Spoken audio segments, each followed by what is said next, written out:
day's shaping up to be a busy one. I really wasn't planning on doing much at all today, but it is a beautiful day. I mean, it's 60, sunny skies. It's a great day to be alive. Great, great day.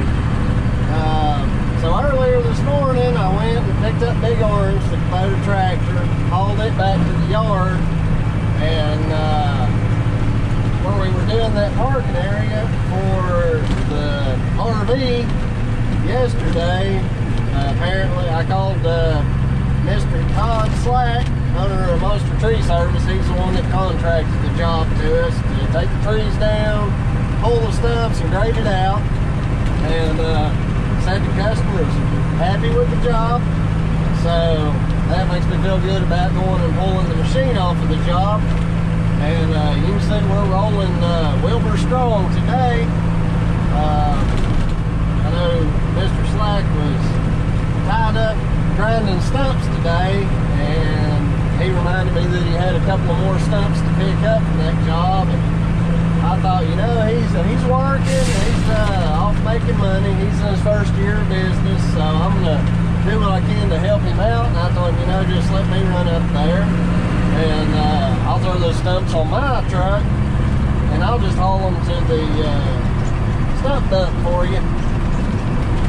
It'll help both of us, you know. He doesn't have to feel rushed to get done with what he's doing. Just go haul a couple of stumps, and he can stay on his work. It's making him more, you know, income, and it helps me because I can get the stumps moved, and then I can go ahead and pull the excavator off the job.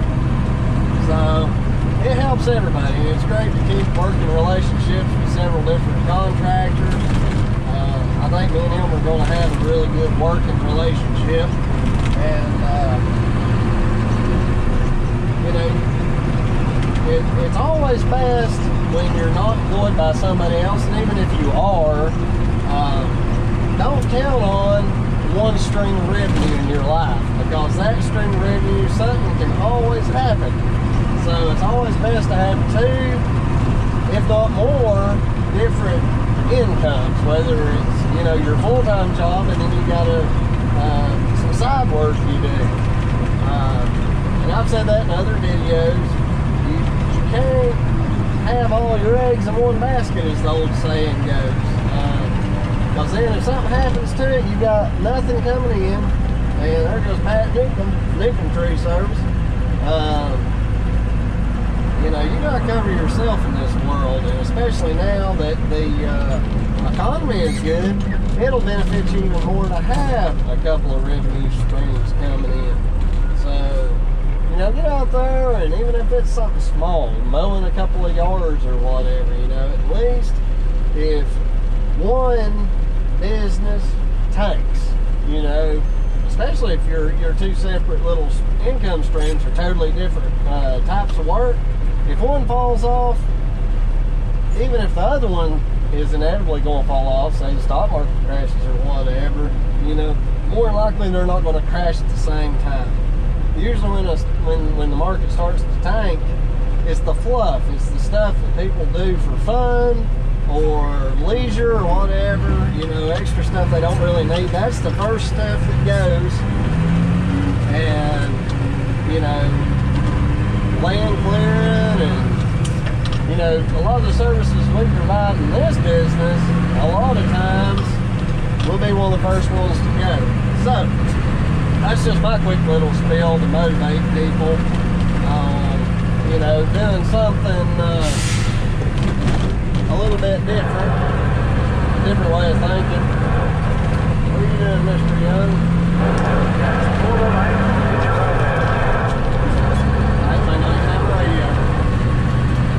At any rate, we're going up here to the parking pad, and I just got a couple of little stumps, really. This also helps me because, you know, it gives me a reason to get Wilbur out and put a couple of, you know, a few easy miles on him, keep everything lubricated and running, and it's not going to be such a heavy load that, you know, it does any kind of harm to him. So we'll get on up here and get these stumps loaded, and then we'll head right back over this way, get rid of them, and and then we're gonna grab Orville and the trailer and go pick the excavator up. Here we are, back on the job. I'm really happy with how that pad turned out. Old Yeller did a good job. Just gotta get these couple of stumps here. I think that's all that's really in there, just a couple of them. So let's jump on Old Yeller here and load them up.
Check here.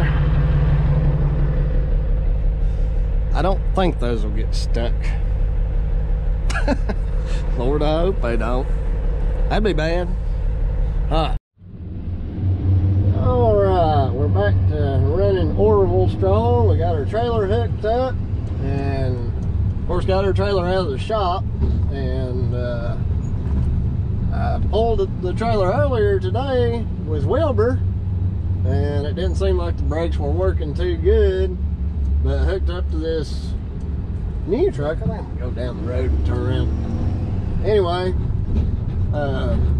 with this new truck and new brake controller, it's a lot more sensitive, and it definitely, you can turn the juice up on it and this sucker will stop. I mean, it'll stop. And I don't know if these newer trucks, even though it's air brakes, if it's got a pressure switch down there where it kind of regulates how much power the brakes get or whatever. So looks like we'll be doing all of our hauling of the excavator and heavy loads on the trailer with this truck. I think it'll definitely do better. And, you know, Wilbur is in semi-retirement, so we won't be working him too hard. So I'm gonna get turned around, go back, get back down in there where the excavator is. We'll get him loaded up and headed home.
it through.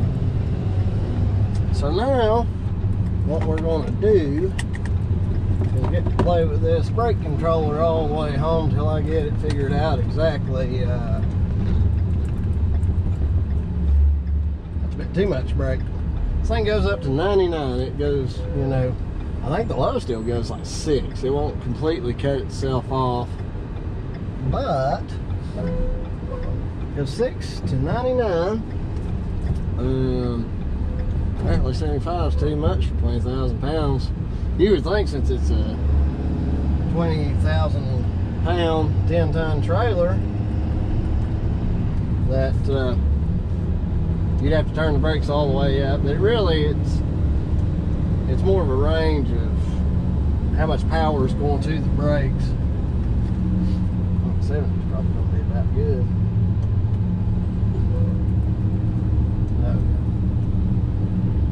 So we got that job done.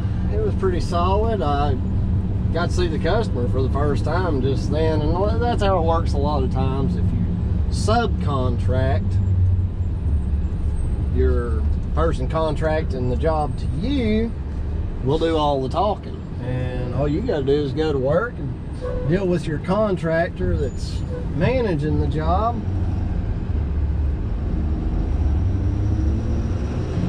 See how this thing does here.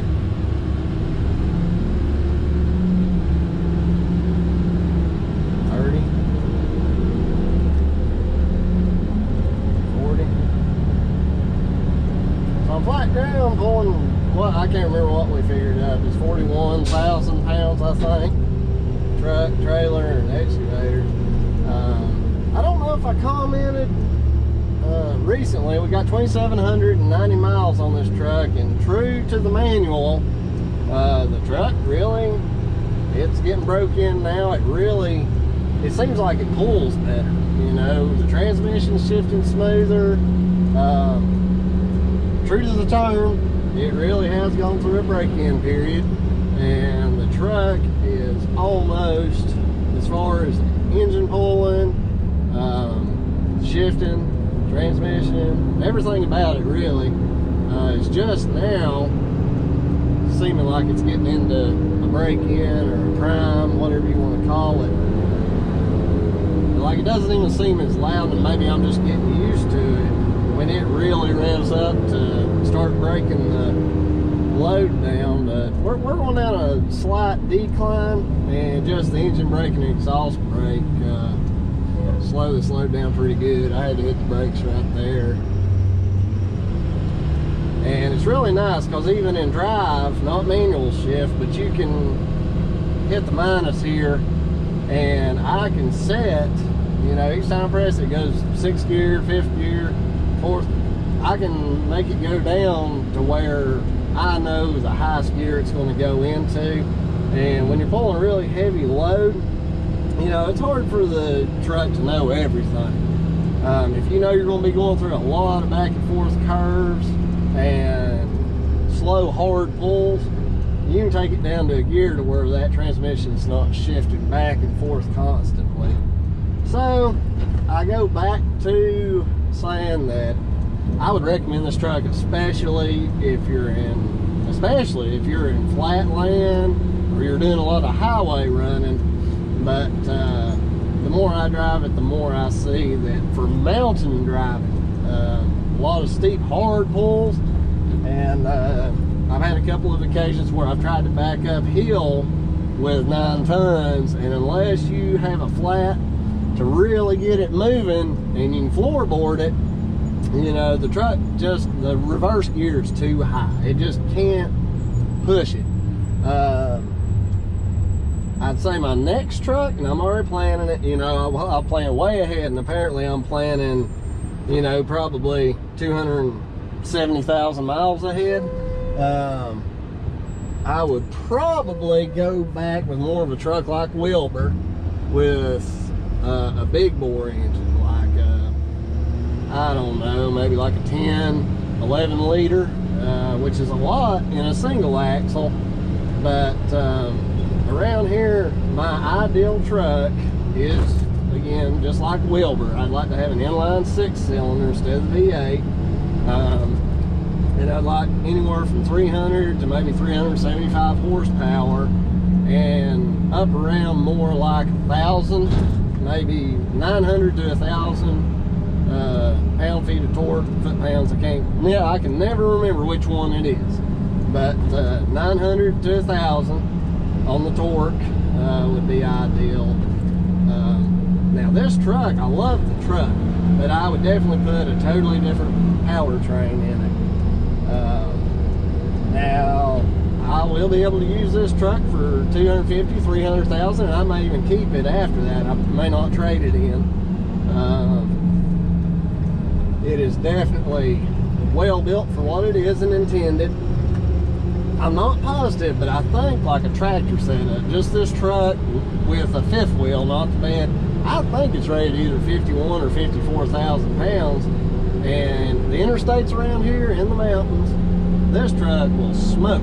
You know, it'll go 75, 80 miles an hour, and it ain't even really trying.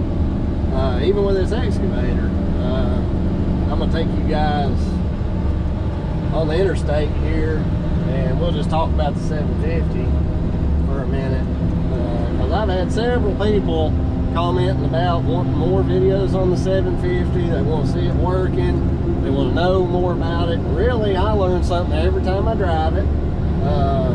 See, we're like 50 miles an hour right now, and it's pulling, it's accelerating. We're at 55. I'm flat on the floor. I like that it gives the engine a chance to work, that it doesn't automatically just rev up. They got it programmed really nicely, I think. If I wanted to, I could hit the minus and make it downshift, but I'm going to give it the opportunity to tell me what it's going to work. In my research, this truck's maximum power, torque and horsepower, is at 2,200 RPMs. And climbing that little hill right there, we're at 2,200. And it's not, it was decelerating pretty fast too, 2,200 RPMs, but as soon as it got to it, it's like it just stopped losing speed. So now we're starting to pick speed back up. This would make an excellent hot shot truck, pulling a gooseneck. I bet it would really, you know, if you were staying on the interstate, it'd probably pull, with a fifth wheel, I bet it would pull like a 120 size excavator, you know, something around 25, 30,000 pounds without much problem. 6 gears doesn't seem like a whole lot. If I could have gotten this in like an 8 or 9 speed manual, I definitely would have done that. But the thing of the matter was that they just didn't offer it. The cruise control works really good. This thing's just a good all-around truck. Maybe I asked a little bit too much of it in some of these inclines. Back there when I was pulling out from the job site and I slowed down, it's hard to tell on camera, but I had to go out onto the road, and the road turned up pretty steep, and I had to go to the left, and I just wasn't wanting to jerk out there because it really would have pitched the weight of the excavator. And with this being such a light truck, you know, it could cause a little bit of problems. So, and that's something you learn as you do this stuff. For the jobs that you guys see on my videos, and if you went back even before I had this truck, this is a great truck for it. We had that little bit of trouble, just under 2,000 RPM, or 2,000 miles per, yeah, I think it was 2,000 miles, that we had that DEF fluid issue. I plan on doing a 5,000 mile review of this truck, and it's going to be a real, you know, a little more in depth, a little more, you know, from front to back on the truck. And so that'll be 5,000 miles. We've got, let's see, 2,300 more miles before we reach that milestone. And I'm going to do reviews. I'm going to try over 5,000 miles for the life of this truck. And it's important because I can't find reviews on these trucks. You know, there's one guy on there that shows up to a sign company, they're using it for a bucket truck, and they're like, they just talk about it, you know, they don't show you nothing, they don't show you what the truck can't do, and I'm gonna be very unbiased as I can. I'm gonna just give matter of fact, this is what it's doing, this is what's not doing, this is what I like, what I don't like, and I think it'd be really helpful to guys that are in my industry and the size of the jobs we do. You know, we're not these guys making huge amounts of money. You know, we're not guys that aren't making anything. We're kind of middle of the road, and a purchase like this, you know, depending on how you outfit it, $85,000 to $100,000, that is a huge amount of money.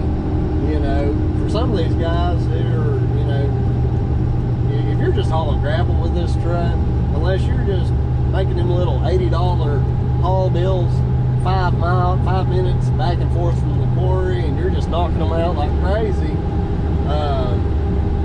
you're not going to make a whole lot of money. Your best bet is to go with a double or a tri-axle if you're hauling gravel. You know, that's just going to be where the bread and butter is.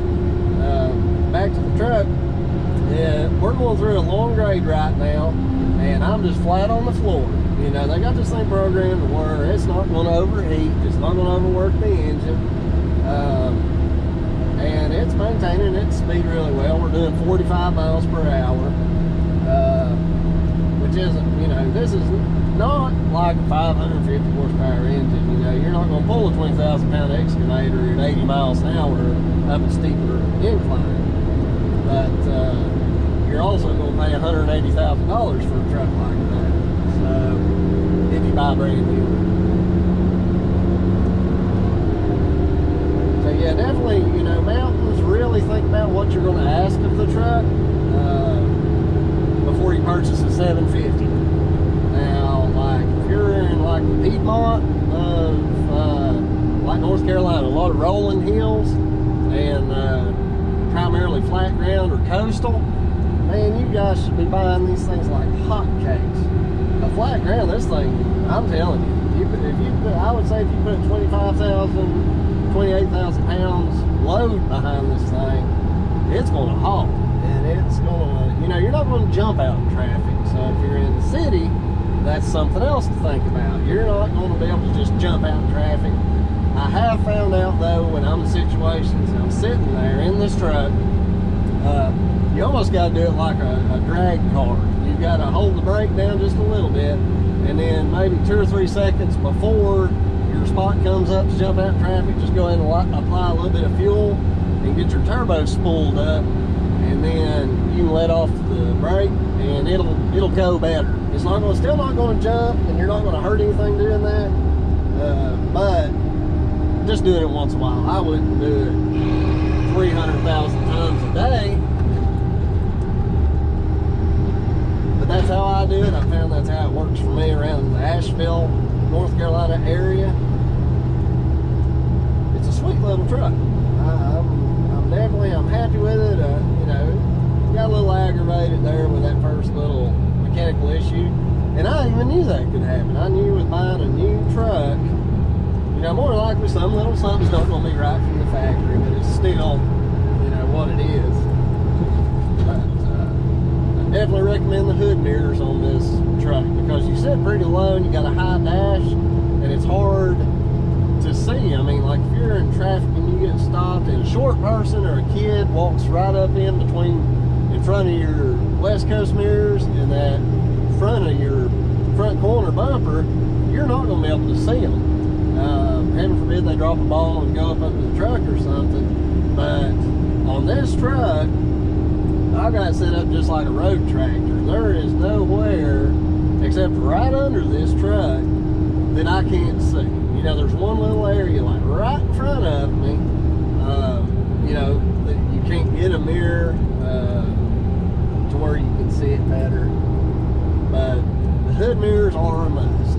I definitely am very thankful I went ahead and had them put them on, and I use them constantly, especially on interstates and even, you know, back roads and stuff. I can see my trailer if it's really jacked around there. Yeah, definitely outfit it with the hood mirrors. It was a little tricky about the CB, you know, them getting that installed, and it's still kind of a hassle to have to lean all the way down to turn my CB on.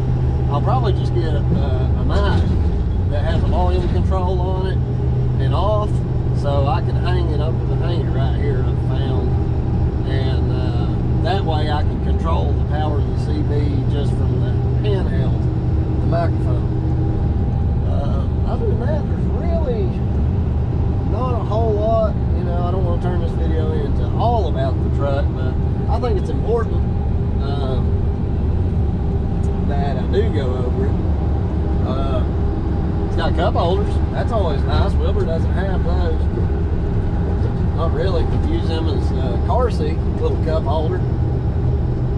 That little girl's with me. It's very convenient because she hands me my coffee. She doesn't like for me to just stick it over there, and it's cute as it can be. She'll say, when you want your coffee, just tell me. I say, okay. And that goes back to something else, you know, you've got, we are all extremely fortunate right now. This economy is just great. Everybody I know is working, that wants to work. Man, whether it's a sunny day or a rainy day, it's a great day to be alive. And you know, if you're having trouble seeking purpose, and I've said this before, and you feel like your life doesn't matter, you know, you don't matter to somebody, introduce yourself into a young person's life. You know, if you've got a brother or sister that's got kids, you got nieces, nephews, I mean, there's volunteer programs.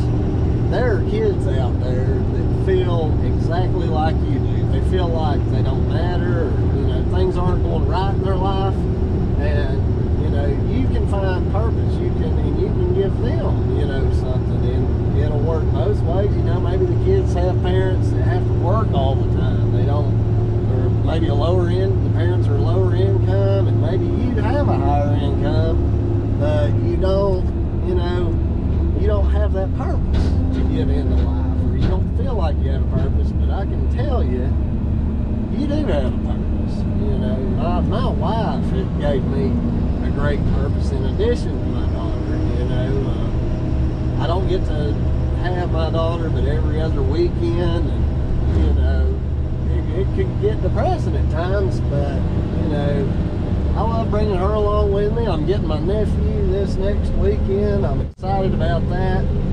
We're going to go for dump truck ride. That's what he said, dump truck ride. And we're going to get donuts. Great kid.